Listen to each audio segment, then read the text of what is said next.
முதல்வர் அவர்கள் பதவியேற்கும் நாளன்று ₹1 யாரையும் திருட விட மாட்டேன்னு சொல்றாரு. இவர் கண்ணு முன்னாடி லஞ்ச ஒழிப்பு துறையில் அருண் அவர்கள் இந்த திருட்டை நடத்தி கொண்டிருக்கிறார்.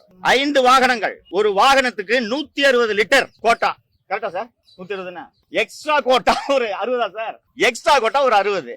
இன்னைக்கு சாதாரண குடிமகன்கள் அந்த பெட்ரோல் டீசல் போடுறதுக்கு எவ்வளவு கஷ்டப்பட்டு இருக்கோம். நீங்க எல்லாருமே கஷ்டப்பட்டுருங்க. எல்லாம் 2 வீலர் வச்சிருப்பீங்க. அந்த விலை ₹1.50 ஏற ஏற நீங்க பகிருங்க உங்களுக்கு. ஆனா 100 ரூபாய்க்கு போட்டோன்னா 100 ரூபாய்க்கு காத்து தான் வரும். 5 வண்டிங்க.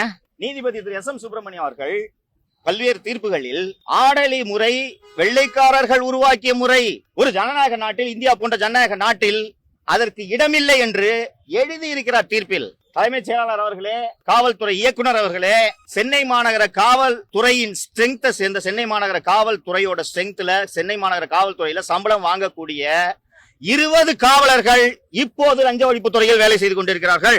ஆலந்தூரில் உள்ள லஞ்ச ஒழிப்புத்துறை இயக்குனர் அலுவலகத்தில் அந்த இயக்குனர் அலுவலகத்துக்கு நேர் எதிராக இணை இயக்குனரின் அலுவலகம் இருக்கும்.